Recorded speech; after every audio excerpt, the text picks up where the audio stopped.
When people are nostalgic about the past and wish they were born in an earlier era, that's usually through some very rose-tinted glasses. You don't wish you lived in the 50s, you just like the magazine advertisements from that era. And you're white. Mm-hmm. But one thing from the past that I'm genuinely jealous of is getting to live through so many important scientific discoveries and achievements.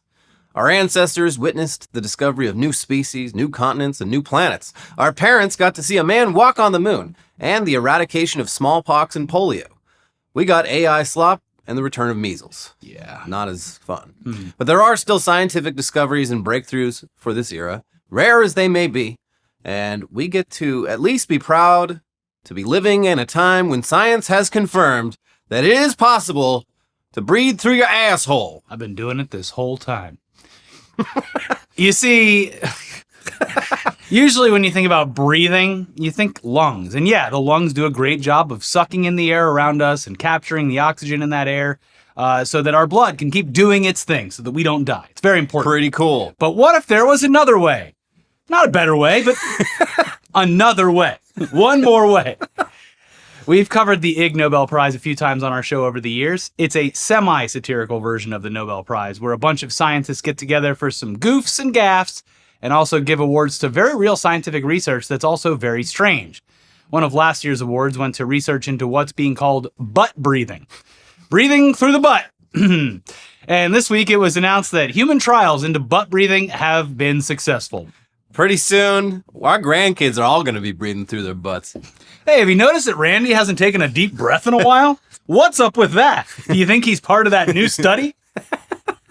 And then you go up and you punch him in the gut and he rips out a big fart. Yeah, and then he's like, Now, you may be wondering just why the hell anyone would even think to start looking into this, and the answer is COVID. Yeah. Remember that? 5 years ago, thousands of people were dying every day, and hospitals were completely overwhelmed. And you said nothing good would come of thousands of people dying every day. Who's to say whether COVID was bad or good? Yeah, now we're going to get to breathe through our butts, so really, yeah. So patients with severe COVID pretty much completely lost their ability to breathe on their own, and ventilators were a last-ditch effort that often wasn't enough to keep patients alive for very long. So scientists started looking at other ways to get oxygen into people's bloodstreams, and they took a cue from the animal kingdom. Good.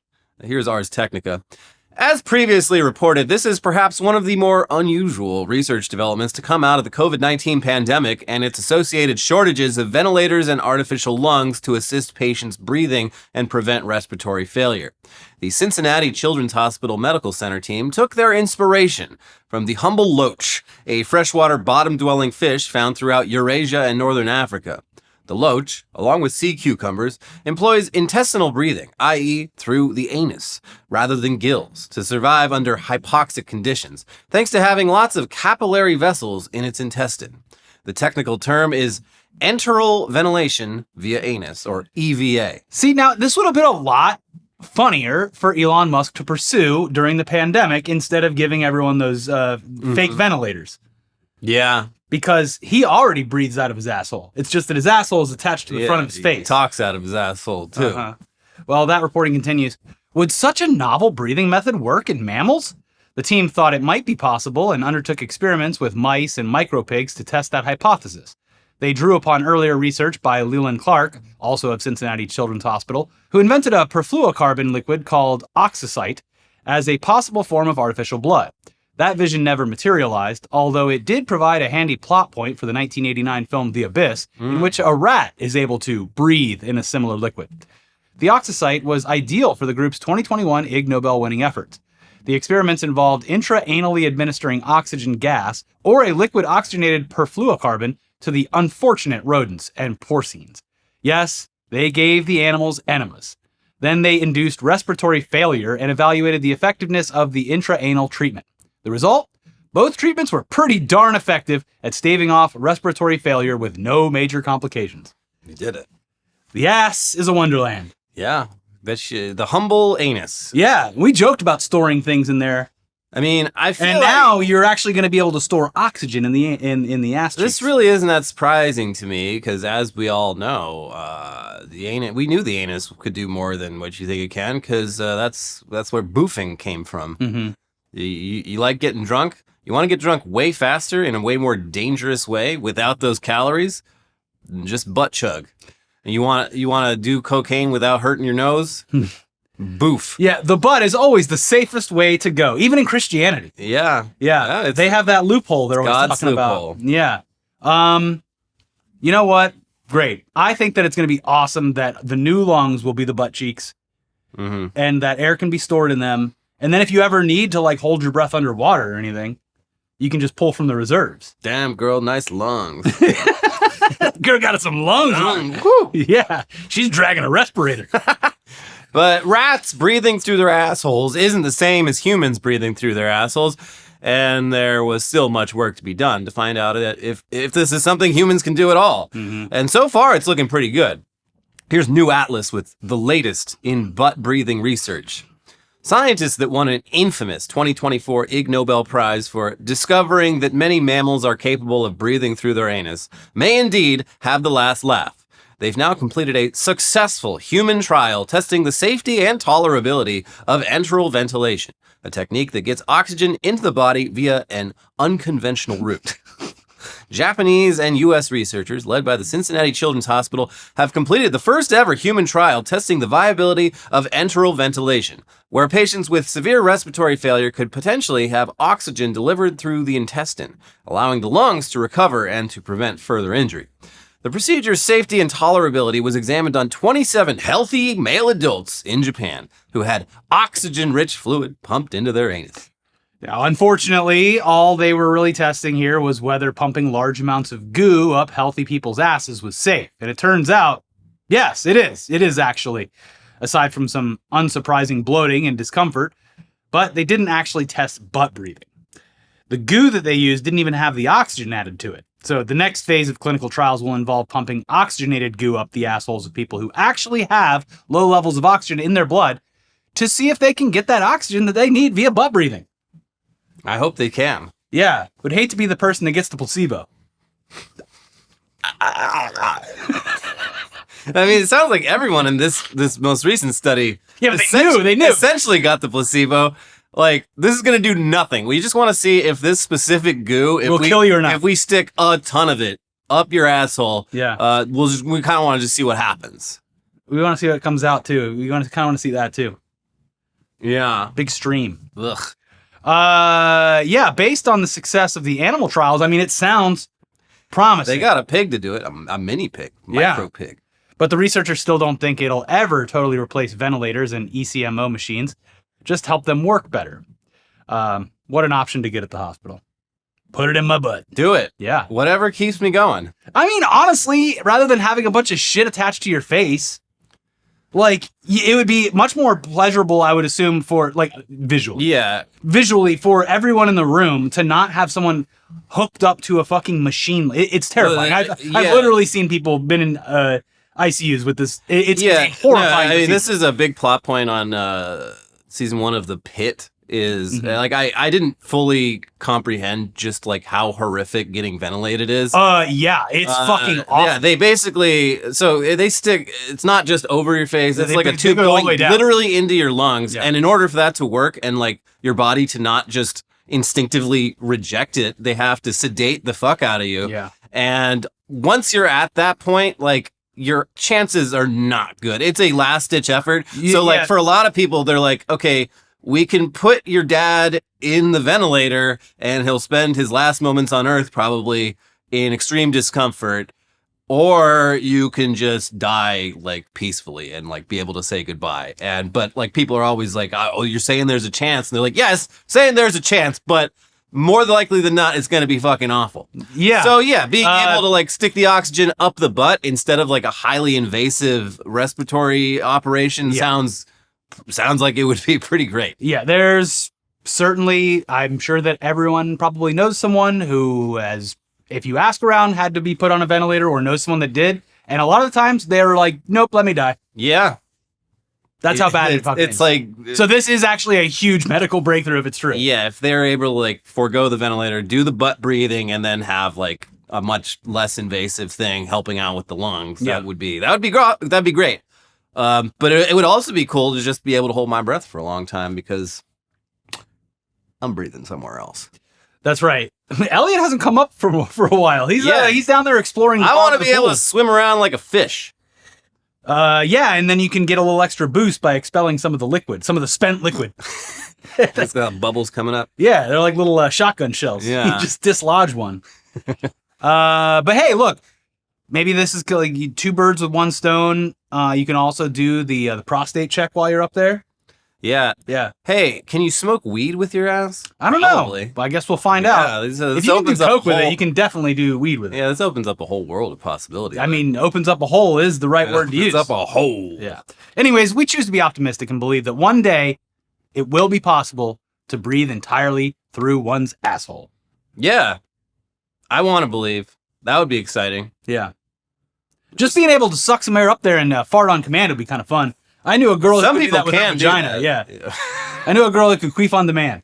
Wow, what a cool trick. And it sounded really funny too. Yeah, I mean, it is one of the funnier sounds. It is. Up there. Doesn't matter where it's coming from. Mm-hmm. We're going to be farting out of our mouths and breathing out of our butts. That's right. Yep. And pissing out of our eyeballs. I'm going to do all the organs. They're going to be switching jobs. I'm going to be hearing out of my armpits and walking on my face. Moving on now to some news about bears. Now, it's a pretty common occurrence for bears to end up in places that they're not supposed to be. And that's usually because they're hungry and we got plenty of stuff for them to eat. And it's just easier than going and like catching fish or like, you know, we got the trash. We're not even using it. It's fun to rip a car apart.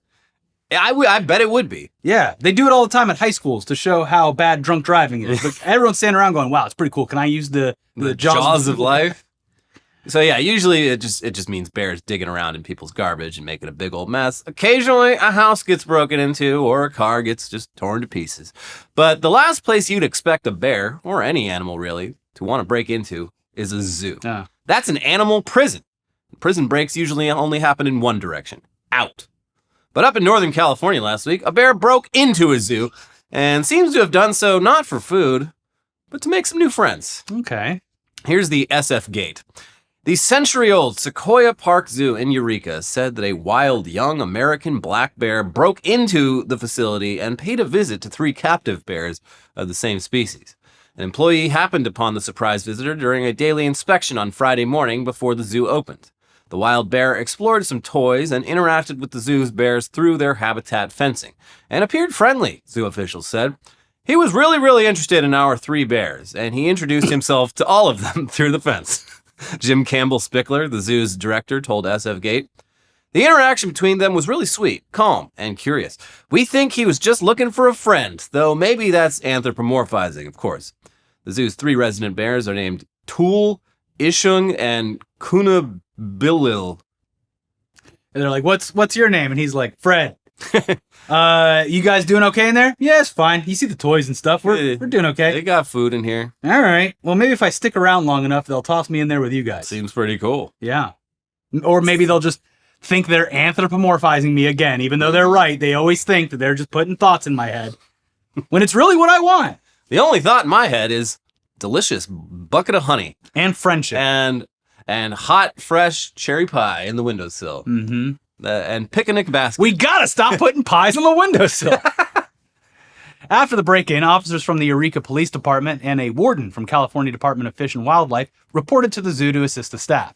They opened the perimeter gate, and after about 20 minutes with some encouragement, the wild bear, who might only be a year and a half and has an unknown sex, exited the zoo into the adjacent 67-acre Sequoia Park. Overall, he was a very polite visitor, Christine Knoll, the zoo's education curator who saw the bear first, said in a statement. It was a good outcome for everyone involved, especially the bear. Peter Tira, spokesperson for the California Department of Fish and Wildlife, told SF Gate. How exactly the bear entered the zoo remains a mystery, though it seems clear that it came from Sequoia Park. Bears and other wild creatures, like deer and otters, are known to frequent that park. While the zoo has had plenty of other non-human visitors, including skunks, raccoons, and foxes, this is the first time a bear has appeared. We don't know how the bear got in, Campbell Spickler said. The main perimeter fence was not breached in any way. Likely, he was just very intent on coming in and visiting our bears, so he could have climbed up into a tree and come over. He probably really wanted to get in. Yo, you got bears in there? Nah, someone just, he followed someone behind, and they put their hat and coat and umbrella on the thing, and he grabbed it and put it on and walked right in. Yep. And nobody was the wiser. And I think it's very telling that the education curator, who has to deal with some of the most rambunctious attendees every day, was like, you know what? The bear was very behaved. Yeah. Unlike some of your little animals. Very polite bear, this one. Maybe some of your little animals could learn something from the kingdom of animals. When the bears were talking to each other, when one of them would talk, the rest of the bears, what did they do? They'd listen. Uh-huh. And when they said, how many treats are the bears getting today? And the wildlife coordinator said, 67. The entire crowd. It's like, I am old as fuck, but like 67 does not make any sense to me. It's the worst one yet. I'm not, like the first one I saw, I was like the reaction itself is like kind of amusing, but like that very quickly that wore off. And it's just, obviously fucking dumbass, like, it was teenagers. probably fun once, and then Yeah. I saw someone was explaining it to me in terms that I kind of understood, but I've already forgot it. But there were, obviously, when we were growing up, there were vocal stims. Like, that's how they called it, like a vocal stim, where like there's just a thing that gets kids to react. 69. Yeah, in every generation. I thought that I had nailed like one that was going on in my high school, but I forgot it. But yeah, this one does seem extremely dumb because it seems to have come from nowhere. Yeah, no, it's literally, it's meaningless. Yeah. The one bit of enjoyment that I've gotten was last night I did see a video of hundreds of people inside of an In-N-Out waiting. Yeah, so that's the one I saw that I was amused by. That was like, they were like cheering, they were like, order ready for 63, and everyone's like, no! Yeah, that one was good. Every other one I've seen has been bad. I saw this one, it was like this poor female sportscaster at some fucking college football game. Yeah. And a bunch of wasted bros behind her all being like, 67! No, they're saying, let's go, Brandon. Anyway, good for those bears. But moving on from bear jail to human jail. Here in the U.S. as of late, you might have noticed, people are getting arrested and jailed over simply expressing their First Amendment right to protest. And while it's upsetting and wrong, it's also often pretty absurd. The president would have you believe that the streets of every large American city are just crawling with Antifa terrorists. But it's really just people rightfully pissed off that their cities are being occupied by military forces while masked goons go around terrorizing anyone they suspect of not being a citizen. Mm-hmm. It's an absurd situation, and as such, many protesters have embraced the absurdity. One man's response to the presence of National Guard troops patrolling in Washington, D.C. has been simple. He just kind of follows them around with a big Bluetooth speaker and a camera and blasts the Imperial March from Star Wars, the theme song for Darth Vader, the Stormtroopers, and the Empire, aka the bad guys. Wait, the Empire's the bad guys? First time. As an American, I've been watching this way wrong. No, those rebels are Antifa. I thought the rebels were like, Star Wars is a cautionary tale of what happens when you let the rebels run wild. Yeah. So, I mean, this seems like perfectly legal and harmless and really not in any way a danger or a threat to these troops. But nevertheless, it has gotten him in some trouble. And he's responded with a civil liberties lawsuit that seems pretty clear-cut. Yeah. Here's the AP. A man who says he was detained by police for following an Ohio National Guard patrol while playing Darth Vader's theme song from Star Wars on his phone sued the District of Columbia on Thursday, claiming the officers violated his constitutional rights. Sam O'Hara's federal lawsuit says the ominous orchestral music of the Imperial March is the soundtrack for his peaceful protests against President Donald Trump's deployment of Guard members in Washington, D.C. Millions of TikTok users have viewed O'Hara's videos of his interactions with troops, according to the suit, filed by the American Civil Liberties Union attorneys. O'Hara, a 35-year-old Washington resident, says he didn't interfere with the Ohio National Guard troops during their September 11th encounter on a public street. One of the troops summoned Metropolitan Police Department officers who stopped O'Hara and kept him handcuffed for 15 to 20 minutes before releasing him without charges, according to the lawsuit. The law might have tolerated government conduct of this sort a long time ago in a galaxy far, far away. Okay. But in the here and now, the First Amendment bars government officials from shutting down peaceful protests, his lawsuit says. Lawyers love this shit. Sure, why Lawyers not? love any opportunity. Get a little bit of flourish in there. Any opportunity to get a little, have some fun in their filings. Yeah. O'Hara also sued 4 MPD officers and the Guard member who called them to the scene. The suit accuses them of violating his First Amendment rights to free speech and his Fourth Amendment rights against unreasonable seizures and excessive force. O'Hara is seeking unspecified compensatory and punitive damages. O'Hara, an artist who works in the hospitality industry, said he was looking for a humorous and creative way to protest what he views as a military occupation. It feels surreal and dystopian, he told the Associated Press. When I see armed troops at our farmers markets and outside my favorite restaurants and my dog park, I don't think, oh wow, I feel safe. I think, these feel like stormtroopers. I feel like I'm living in a Star Wars episode or movie, and this is like an invading dark force. I feel like I'm in a Star War. Or a Marvel. My favorite form of civil disobedience against the National Guard that I've seen. I don't even know if this is true, but it sounds believable. But someone figured out that like under their rules or whatever, like anytime the national anthem is played, they have to stop whatever they're doing. Like they can't talk or move. And so it's like people just like going up to National Guardsmen and like singing the national anthem. And it like seems to be true. Like even if like they're initially like, please don't film me, like the second the person starts singing, they just have to stand there with their mouths shut. That's awesome. Yeah. It's like the not so secret thing you can do at Disney, where if you are around Woody and you scream Andy's coming, they have to fall on the ground and act like they're toys. Yeah, I don't know if they have to, but now they kind of do. Now that like TikTokers are like, if you go to this, it is very funny that it's the same tactic. Yeah, used to stop shock troops under fascism. It is it's like the one example of like sovereign citizen style thinking actually being real. Yeah, because like those guys are like they have to respect it. Yeah. I think they're using like a force trick, but like it sounds like in this case like. Yeah, the logic checks out, like, because, they could get in trouble if they weren't being respectful during a performance of the national anthem. But any performance of the national anthem counts. I mean, bringing that up kind of tells on America a lot. The fact that they're willing to sacrifice anything at the drop of a hat to respect an anthem or a flag, while literally...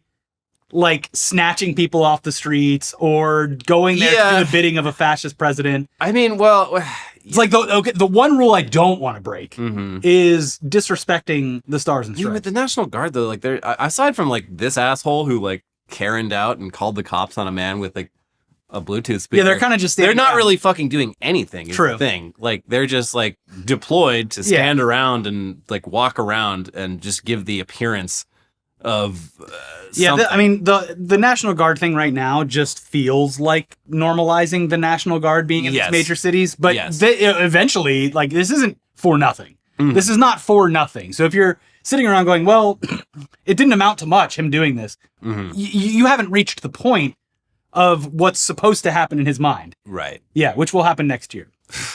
But in other news about our embarrassing country, for a while there, it seemed like Trump had gotten himself into so many other dumb feuds and conflicts that he kind of forgot about Canada. But that changed this week when the government of Ontario started airing a TV advertisement on U.S. Airways. During the World Series. That's critical of Trump's favorite thing, tariffs. And this ad is brilliant. It uses audio of many conservative Americans' favorite former president talking about why tariffs suck. Here's the ad. When someone says, let's impose tariffs on foreign imports, it looks like they're doing the patriotic thing by protecting American products and jobs. And sometimes for a short while it works, but only for a short time. But over the long run, such trade barriers hurt every American worker and consumer. High tariffs inevitably lead to retaliation by foreign countries and the triggering of fierce trade wars. Then the worst happens. Markets shrink and collapse, businesses and industries shut down, and millions of people lose their jobs. Throughout the world, there's a growing realization that the way to prosperity for all nations is rejecting protectionist legislation and promoting fair and free competition. America's jobs and growth are at stake. And yeah, that's the voice of Ronald Reagan, the Gipper.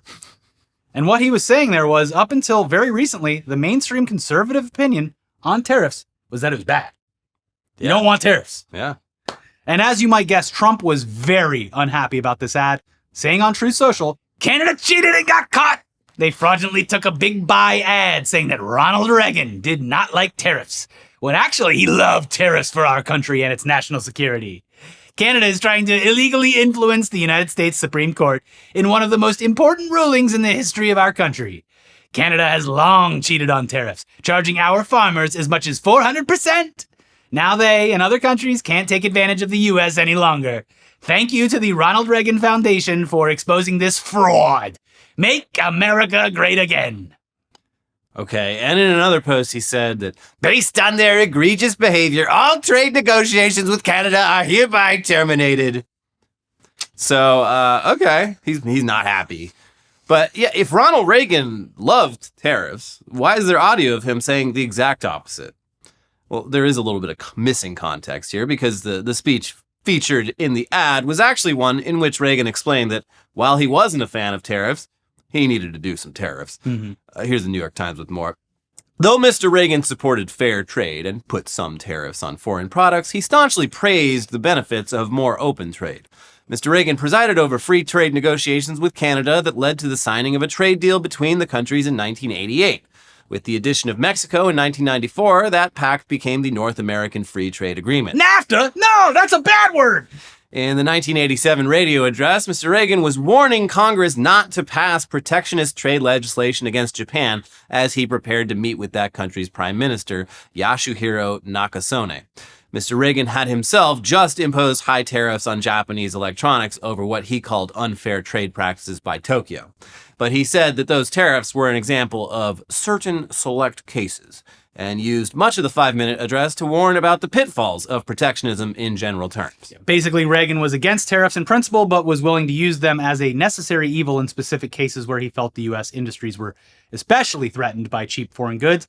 And even when he was imposing tariffs, he made sure to point out that it's not really something that we should be doing a whole lot of. Trump, on the other hand, is in a trade war with the entire rest of the world and has placed tariffs on nearly all imported goods. So Reagan wasn't entirely against the idea of tariffs, but he certainly didn't love them. And while the ad featuring his words is missing some context, it is an accurate reflection of how he felt about tariffs, and how most Republicans felt about them up until Trump came along. But because Canada pointed that out, they must now suffer, because this isn't actually about trade at all. It's about Trump's ego, and Canada hurt Trump's feelings, and he just remembered that he wants Canada as our beautiful 51st state. And you know what? For now, for the next week or so, I'm fine with him abusing the shit out of Canada because we are currently playing them in the World Series. And you know what? They should feel the pain a little bit. I don't know. I'm very torn. How are you going to let a pedophile walk straight into the Roberts Arena or whatever it's called and watch a baseball game at an all-ages event? Which pedophile?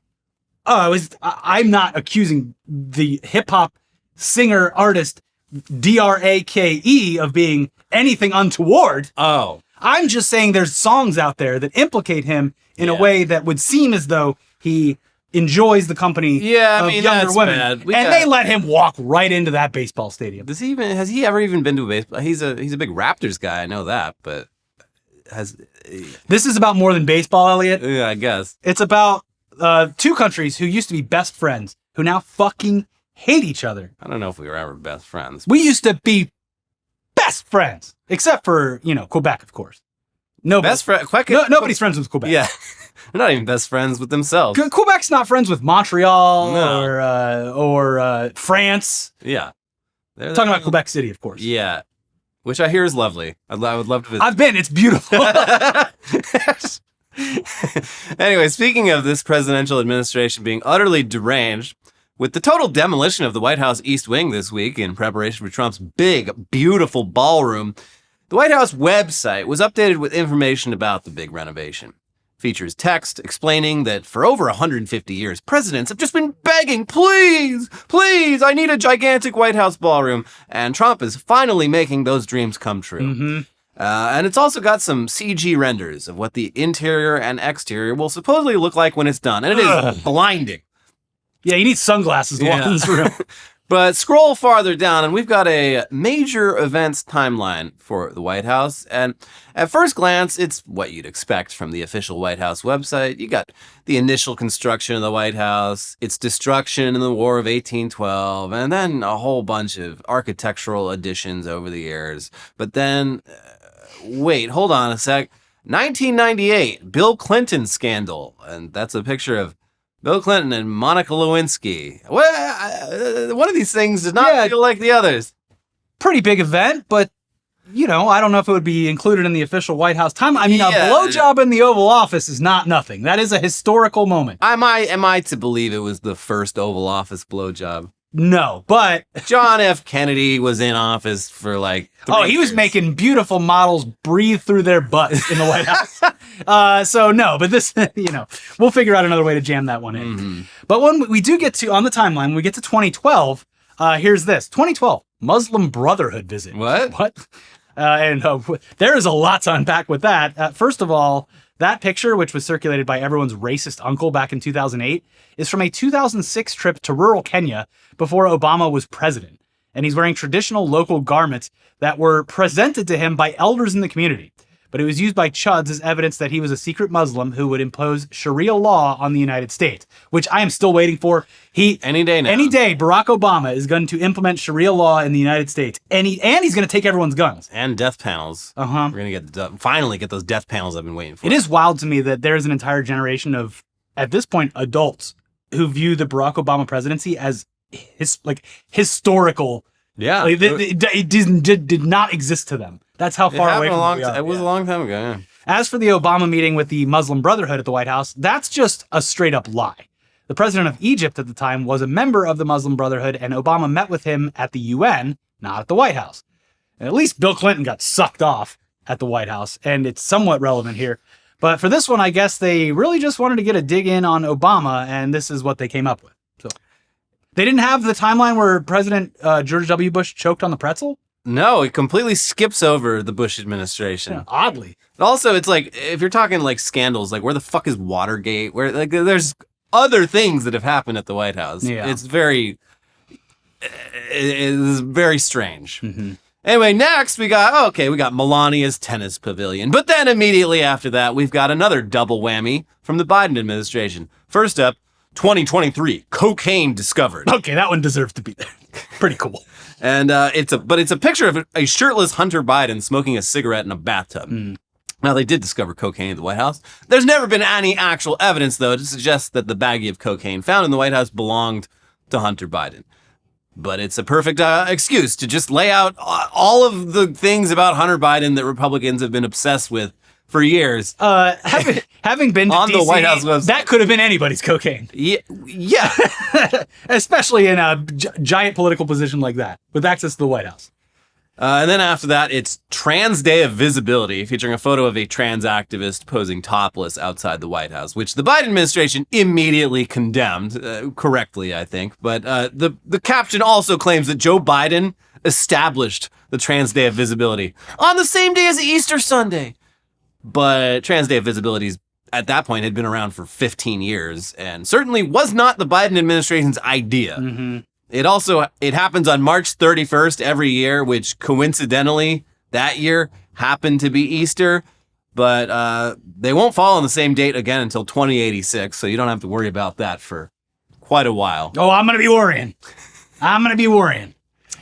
Anyway, yeah, after all that, it just goes right back to various White House renovations and improvements from this current Trump administration. It's fucking crazy. This is so weird. Decades where nothing happens. Like and then weeks where decades happen. They literally can't talk about anything without finding a way to like inject all their weird psychosexual grievances. This is you are actually witnessing the rewriting of history, because when all of this stuff is being marketed as historical fact, even though it sounds dumb as fuck to us, these are going to be talking points that stick in their supporters' heads. I mean, this one's so absurd that I don't think any normal person is gonna see it for anything other than what it is. But it pisses them off to have someone believe that it is a legitimate argument, so it still wins for them.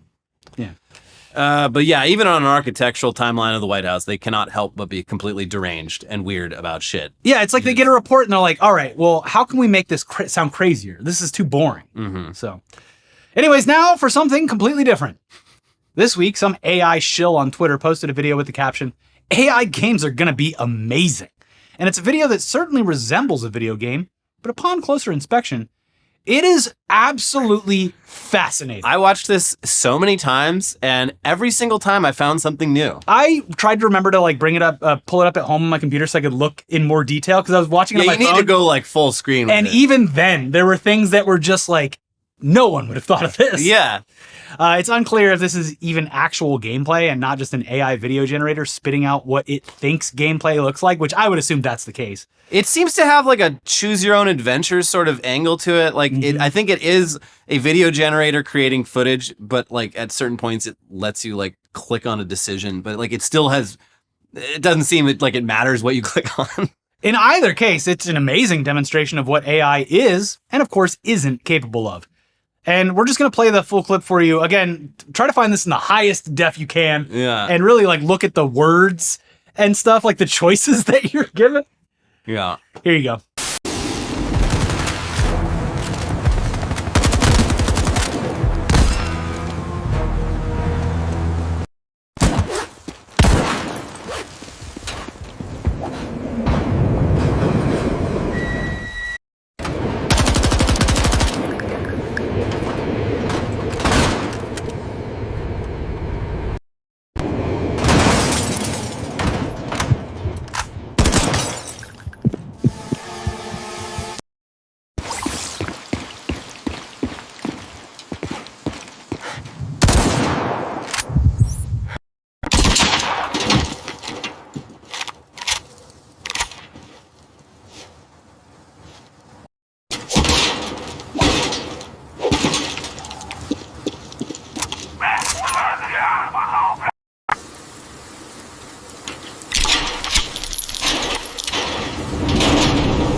They've got a chopper on us. Find some cover now. So yeah, clearly something is off here. Many things, actually. It's like a video game that's operating on dream logic, which so many AI things are replications of the nonsense that happens in a dream. Yeah. That you don't understand when you're actually dreaming it, but when you look back on, you're like, well, that didn't make any sense. Yeah, this is like playing Call of Duty with like a severe head injury. Yeah, like you're running towards something and then like magically a train car exists around you. But if you go frame by frame through this thing, it's just a really fun high-tech version of Spot the Difference. They should put this at a bar and let you press the button. What is off here? So let's do that. Okay, first of all, this is a first-person shooter. And right off the bat, we're just sort of emptying our mag into our own teammate. But the bullets are hitting something invisible in the air. Cool.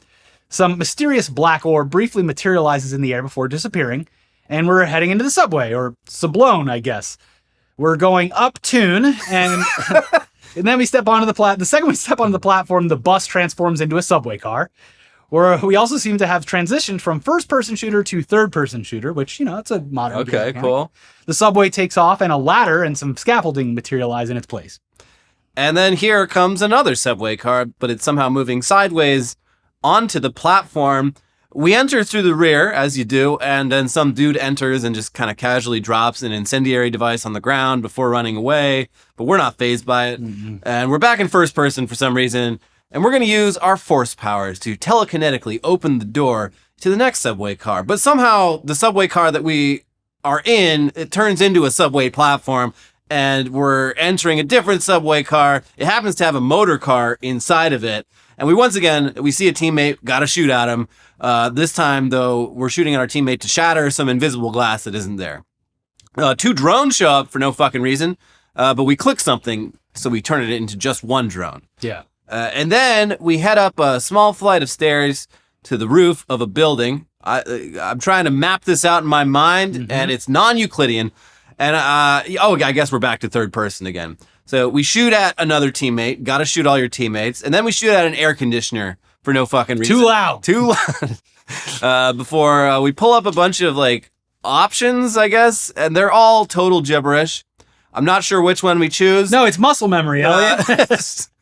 And now we're gonna jump very awkwardly off of some scaffolding onto the street, and a dumpster has suddenly materialized out of nowhere. And then a chain link fence materializes out of nowhere as well.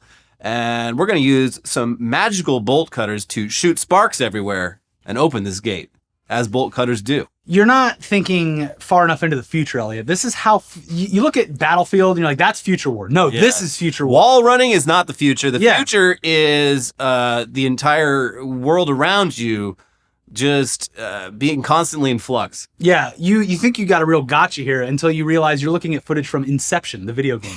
I mean, kind of. In the future, if someone wants to stop an armed combatant, they drop a subway car in front of them. That's right. God mode the game. Mm-hmm. You know what? That actually kind of would be a fun game. One guy gets God mode over the entire map, and the other guy just has to escape. Yeah, AI makes it possible, I guess. That's right. But it has to be so confusing and visually jarring that it makes it even tougher for the person trying to escape. Yeah. The menus don't make sense. Nothing makes sense. You got to figure it out. But here comes back to the footage, a big black van rotating 45 degrees, and it's full of what we assume are our teammates because we just start blasting. And despite the bullets all appearing to hit the van, it causes a smoky explosion on a nearby fire escape. Nailed it. Suddenly a manhole appears below us and we want to go down, but we're not going to use the manhole. We're going to use a different square shape right behind it. And we're going to go down that ladder in a very, very natural way. That's how you go down a ladder, folks. Now we're in the sewer and there's a big splash of water for no apparent reason and some sort of jail cell that we walk right past and more random splashing. Then a helicopter right above us somehow. And finally we reach a huge pile of big PVC pipe fittings clogging up the sewer and scene. That was everything I've ever wanted out of a video game. Uh-huh. That's right. And some things that you may have noticed, of course, there's a mini map on screen that has no correlation whatsoever to the actual gameplay. That's just God mode putting it in there to confuse you. Yeah. Why are you looking at the mini map anyway? Also, despite all the shooting and running around, there weren't any enemies. Or really any objectives or I don't know. What are we even fucking doing? You know what? This is Conservative Man Afraid of Cities, the game.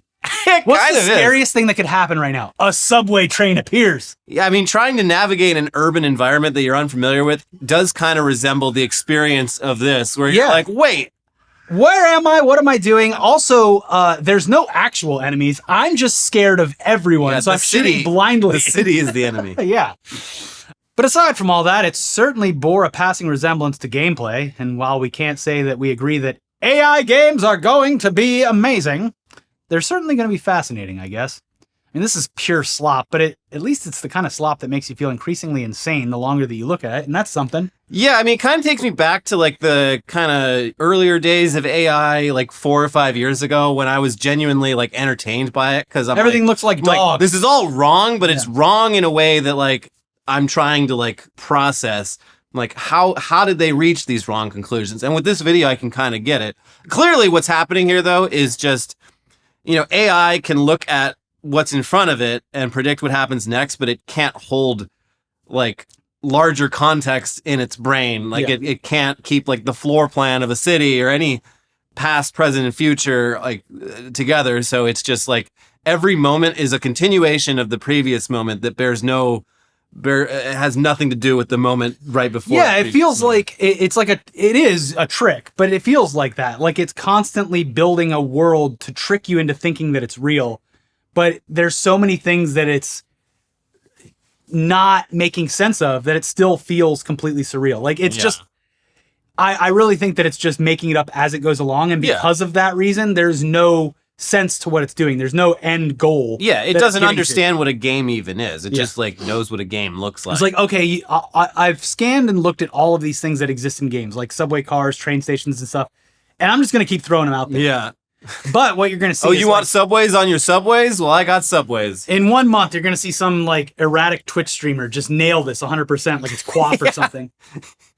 Yeah, I mean, it's like if they had posted this and just like said like, well, check this out. This is interesting. That would have been one thing with being like, AI video games are coming. They're going to be fucking sick. All the people in video games are going to lose their jobs. It's going to be awesome. And look what's coming next. And like what? Did you even watch the clip before you uploaded it? I would like someone who's like extolling the virtues and power of AI to look at this video and then put it next to something that an 8-year-old made in Super Mario Maker, like one of those insane levels where you have to just do like the tempo right and just be like, why are we doing this?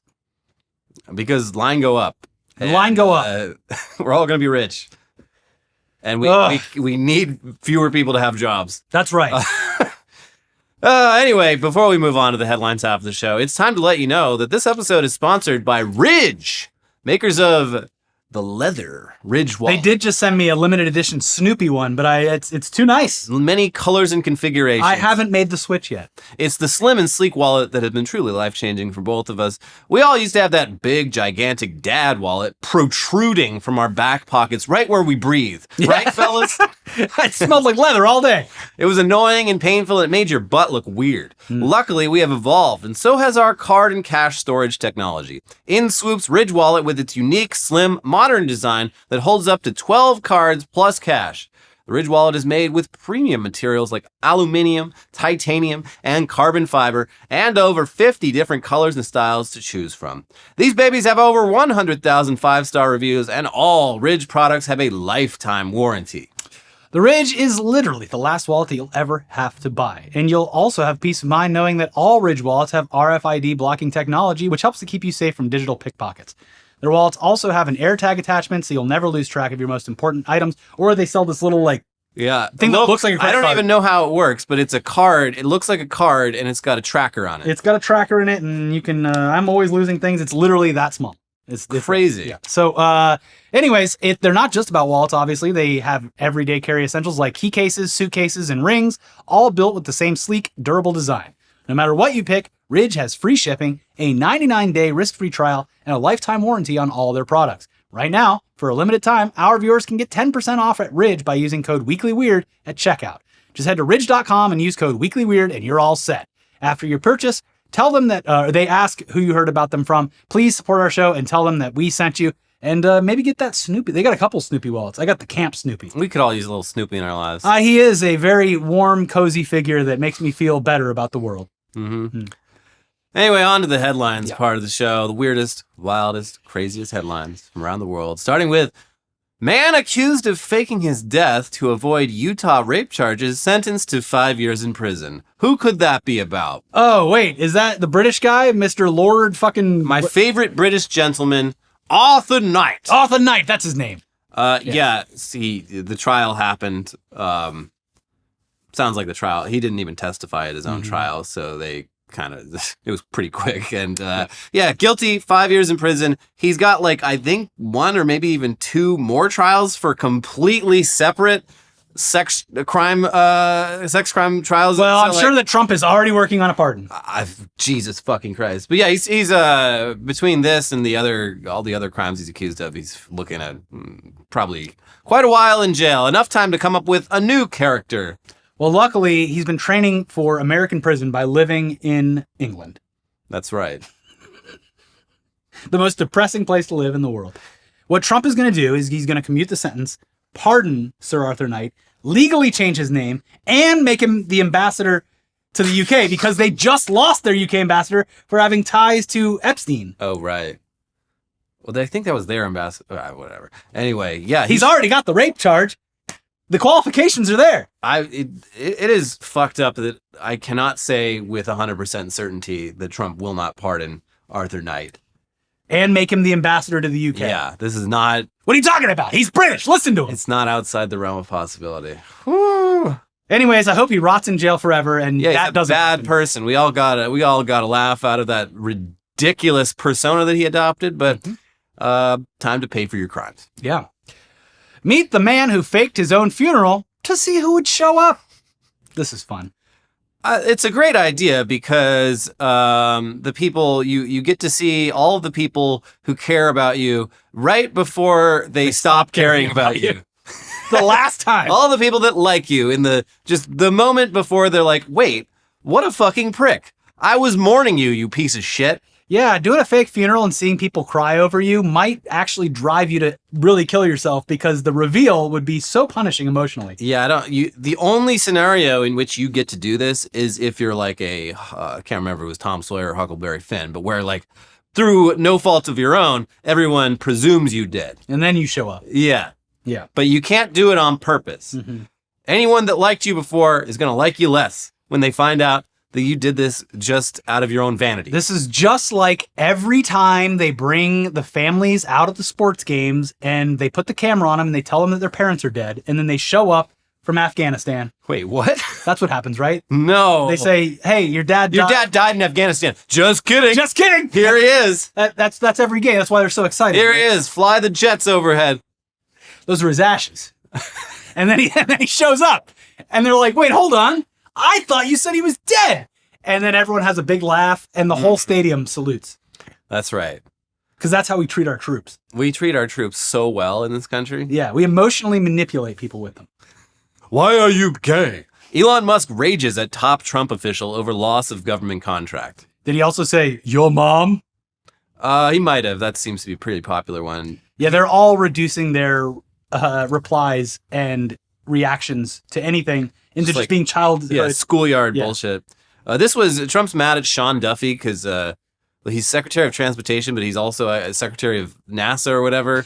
And there's one of the few things he's been 100% correct about is like, wait, if we're going to go back to the moon anytime soon, we should probably open up like the contract bidding to more companies because SpaceX keeps fucking exploding every rocket that they launch. Yeah. And Elon Musk did not take kindly to that. I'm sure he did not. He was very upset and he said, why are you gay?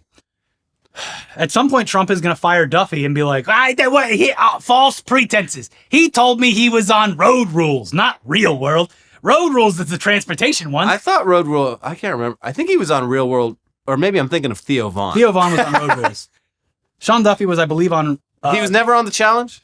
He might have been on The Challenge, but the real Road Rules, the original, was where you get your transportation infrastructure education. Well, there was the Real World Road Rules Challenge. Yeah. So, okay. But I think those were in like places. Road Rules went around the country. Uh-huh. Yeah. Which would give you the experience needed for such a position. Yeah, Secretary of Transportation, Road Rules. Yeah. They're in charge of the rules, the road, and the rules of the road. Yeah, it's... Also space for some reason. You can learn a lot by putting your nose in the middle of a book, but you can learn a lot more than that by putting your nose on the road. Yeah. Put your nose to the road. That's right. Catan movies and TV series in the work at Netflix. Sure, why not? Let's have a show and a movie about trading wheat. I mean, it's a great game. It is. I cannot fathom how this translates into an intellectual property. It's going to be starring Rihanna. The only way I see this working, I hope if they're going to do this, and it sounds like they are, they do it like a Taylor Sheridan show, where you got one guy, he's Mr. Stones, and then you got Mr. Wheat over here, and they're in big conflict, but they need each other to survive, but they're both gunning to win. Well, like, how do you make a show about an island that has 5 resources that are distributed throughout the island, and 2 to 4 players who have roads and towns in different parts, and starring the robber, Josh Brolin. The robber. Oh yeah, the robber. And then there's knights. And then when you get into the expansions, you got seafarers and maybe it's a whole universe. It is a whole universe, but it does not make sense in terms of a story for me at all. I'll wait for the Ticket to Ride show. Now that I would be into, because that's based on history. Yeah. That's something that really happened. We really did have railroad barons fighting with each other over who could monopolize the United States. Mm-hmm. Catan, not so much. I would play a nice game of Catan. That'd be fun. It is a great game. Mm-hmm. One of the best. Very easy to learn. Very easy. Yeah. Easier than you think. The first time you see Catan, you're like, oh, brother. Oh, here we go. Oh, what am I going to hear about the Hobbit? Everything's wrong with the Hobbit? I'm going to have to sit through the fucking rules for like a half an hour. But the guy that brought this, what was he playing a fucking lute and showed up with goat head? Yeah, it's just like non-linear Monopoly is what it is. Yeah. It's easy. Really, yeah, it's very fun. easy. People who love board games hate Catan because it's so easy. They're like, oh, you're playing Catan? It's for babies. Well, but you're competing against other people. Sure. So there's always going to be losers. Yeah. OpenAI's Sora 2 can generate videos of celebrities appearing to shout racial slurs. Good. I guess this is news. Yeah. Not to anyone who would have we all basically people are like you can't just type in like the N-word and say like say this. Make Sam Altman say this, but you can string together various different words and syllables and very easily make famous people say racial slurs. And that's on top of people going wild, making people like Jake Paul and like various other I hate AI. I hate AI, and I will not share the video compilation of Jake Paul doing all the stuff, but the reaction of Jake Paul seeing that this stuff is out there is funny. Yeah. Because he is very upset about it. As he should be. Yeah, as long as it gets movement onto like stopping this stuff, then sure, but yeah. Yeah, I mean, a lot of people have a lot of known public figures have every right to be fucking pissed about what they've just unleashed upon the world with no warning. And, you know, they talk about, you know, putting restrictions on computer programs throughout our entire generation too, but how kids always find a workaround. Yeah. What AI has done here is something that Generation Z has been working on, perfecting for almost a decade, which is this doublespeak around words that you can't use. Yeah. Like this is how they have to talk on TikTok so they don't get banned. So they've already got the know-how to use prompts in a way that they can get things that aren't exactly saying what they're saying. Yeah. Like that's unalive true. Or whatever. Like they've already got the workarounds. They've already have their own language of indirect action. So making Sam Altman say the N-word is just like practice for them. The future sucks. Yeah. Put the oxygen in my butt. Get me out of here. Yeah. MAGA site took money to unmask Charlie Kirk critics, then vanished. Oh. I am absolutely shocked that someone in the MAGA universe would grift off of just immediately in the, like, within hours of a popular conservative figure being fucking shot to death, would immediately jump on the opportunity to steal money from their fellow conservatives. Look, we were going to print a lot of Fell For It Again awards, but the tariffs with China just went back into effect, so you can't really do it anymore. So everyone's going to have to stop falling for it. But yeah, these are the people, like, literally right after Charlie Kirk died, who they just started doxing. Like, anyone who said anything even mildly critical of him. And they said, like, the website was, like, charliesmurderers.com. Mm-hmm. And they collected, like, $30,000 in donations within just a few hours, and then, like, I think by the next day, just gone. Yeah. Poof. Yeah. If they'd stuck around longer, they probably could have gotten more money. Sure, but then that risks ruining the grift. Yeah. Get in and get out. Yep.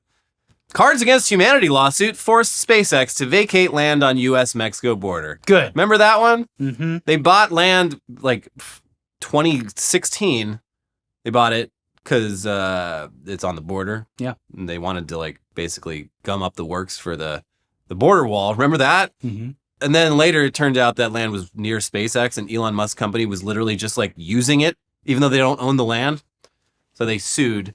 Yeah. And they got SpaceX to admit what they did and get the fuck out of there and clean up the area. But they didn't really get any money out of it because that's fine. They were like, SpaceX would probably make this trial last for years and it would cost us more money than we'd ever hope to get. So we just settled. Just keep digging holes. The people will fund this lawsuit if you just keep digging holes. So they did, initially they were like, if you invest in our lawsuit, we'll pay you out if we win.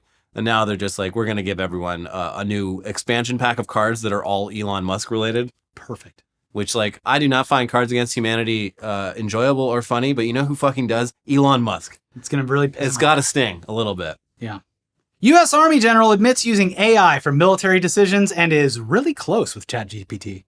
I know you read a lot of stories about people developing relationships with their chatbots, but they don't have what me and... Those people are dumb. I'm a general in the U.S. Army, so clearly I'm pretty smart. They let me in a cockpit, so there is no mental issues with me. Yeah, this is troubling. Mm-hmm. I mean, it doesn't... It's not like a general that's engaged in warfare. I think he's like just stationed on a base in like Korea or something. So the shit he's asking ChatGPT to do is general of gooning. Pretty like basic fucking just kind of organizational shit. But it's still troubling. You should be making those decisions yourself. If you need a second opinion, talk to someone. Yeah. Don't ask ChatGPT. Like the biggest thing, a program that is owned by some guy and you are a U.S. Army general Yeah. stationed internationally. You're just inputting like possibly sensitive U.S. military information into a chatbot that does not seem especially secure in terms of data. Even if it isn't sensitive military information, it could be information that's personal to you that you use as blackmail. Yeah. Well, he's really close with it. You don't understand. Don't get between him and his GPT. I'm sorry, you don't have a close friend like ChatGPT is to me. Maybe someday you will. Yeah. I got my GPT. I got my GLP-1. I got my goo. I got all I need is my G's. G's? Yeah. GLP, GPT. Yeah. Yeah. There's others. You'll figure them out. Gooning. Put your favorite G in the comments below. There was an article in like Harper's Magazine this week about gooning, and I started reading it with the intention of like using it for the show, but it ended. First of all, it's long. It's a great read. Yeah. It's like an hour plus long read, and it is the most horrifying, depressing thing I've read in a very long time. Yeah, I also had that on the doc a couple times this week and was just like, ugh. It gets real. I mean, it's fascinating. I learned more about gooning than I ever thought imaginable, but none of it was. There was like little bits that I'm like, that's kind of funny, but the rest of them like, this is fucking bleak. This is bad, bad, bad. And the author does a great job like exploring like what brought us here and sort of like the larger like cultural context around it. Mm-hmm. And yeah, if you want to read something that's going to make you feel like Ben Affleck on the beach staring into the abyss, then check it out. Yeah. Anyway, armed police swarm student after AI mistakes bag of Doritos for a weapon. Damn, I love Cool Ranch. I'm going to get blasted by an AI one day. Yeah, they're going to get you. Yeah, and the school hasn't even like apologized to this kid. Like he got You cuffed. can never apologize because then that's admission of guilt. I guess. But yeah, the school installed these fucking cameras that like use AI to identify gunmen and threats. And the cops, like a whole posse of cops showed up, you know, obviously scared the shit out of this kid, tackled him to the ground, cuffed him, got in his face, pointed a gun at his face, all because he had a fucking bag of Doritos. And Stop! I There could be mean- trans fats in that. I guess we're lucky the police didn't show up a little more willing to just start firing, or there wasn't just any sort of miscommunication. Because like that's what happens so many times is like if this kid had like moved the wrong way Yeah. for a brief second, And he doesn't dead. know that he's Yeah, he has no idea what's happening. Yeah. Like if he had like reached into his pocket or like anything, Mm-hmm. like this could have gone way worse. Yeah. Yeah. Great job, everyone. We love AI. We do. love it in our video games. Solving all the problems We of the like world. it in our video games. We like it in our military. We like it in our policing. Get it Love everywhere. Spread it. We love it. We love it. I love AI. Dun-dun-dun-dun-dun-dun-dun. We love it. Fuck Canada. Go Dodgers, and we will see you next week for some more videos. Please like this video. Click the like button. Leave a comment. Reply to a comment. Tell everyone what your favorite G-based activity is. Not gooning. Check out other videos over here. We have new episodes for you to watch. Check them out. We'll see you soon. Bye-bye. Bye.